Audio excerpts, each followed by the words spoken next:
Oi, pessoal! Já pararam para pensar que um programa de computador é muito mais que uma simples lista de tarefas? Pois é, ele tem uma espécie de cérebro, uma lógica interna que o permite tomar decisões e reagir. E nesta nossa conversa de hoje, a gente vai mergulhar fundo para entender como esse cérebro funciona, especificamente na linguagem C. Vamos nessa?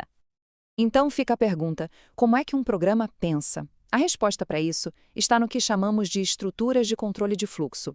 São elas que mandam no jogo, sabe? Elas que ditam quando, se e quantas vezes um pedaço de código vai ser executado.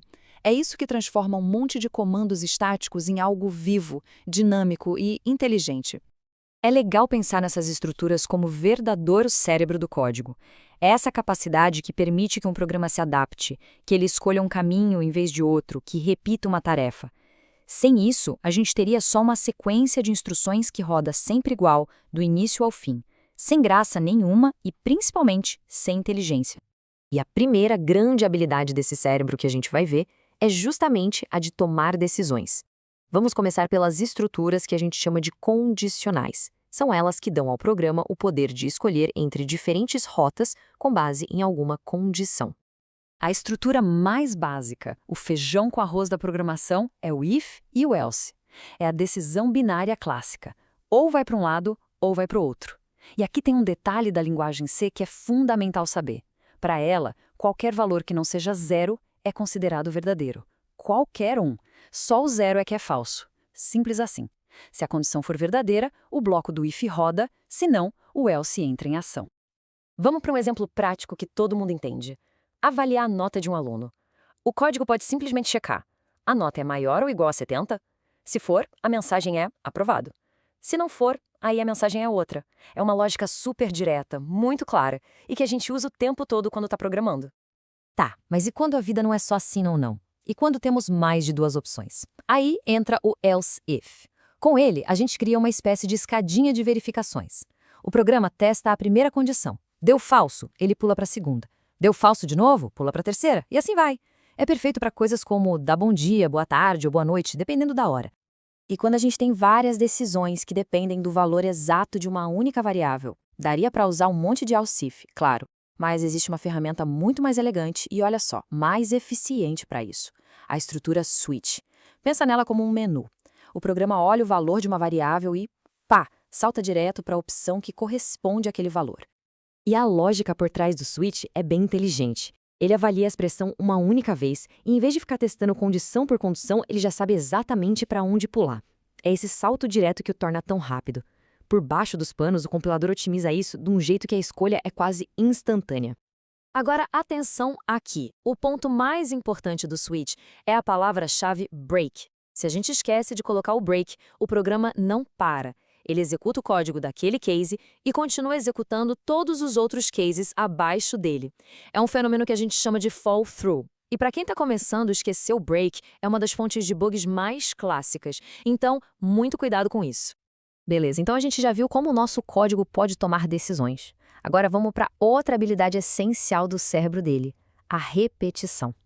Afinal de contas, se tem uma coisa que os computadores fazem de forma espetacular, é executar a mesma tarefa várias e várias vezes, sem reclamar. A pergunta aqui é mais para a gente pensar, né? Porque a repetição, o que a gente chama de laços ou loops, é um dos pilares da programação. É com ela que a gente automatiza tarefas, processa listas gigantes de dados e, claro, evita ter que escrever o mesmo código de novo e de novo e de novo. A palavra-chave aqui é eficiência.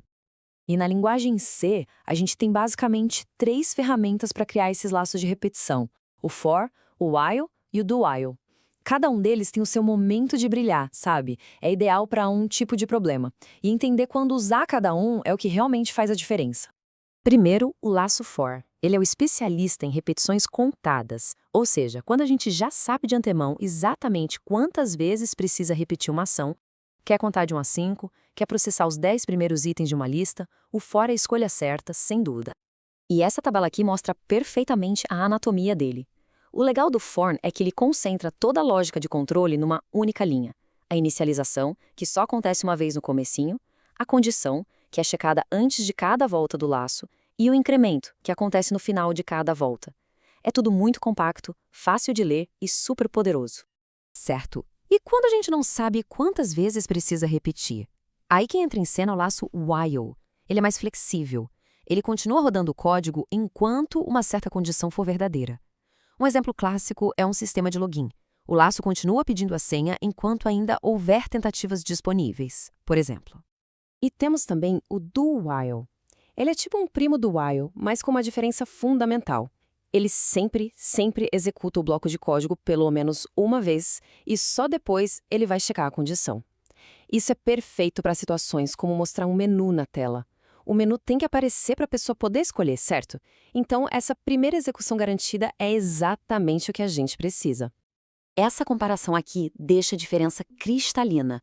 O while é o segurança da festa. Ele checa a condição na porta. Se não tiver na lista, nem entra.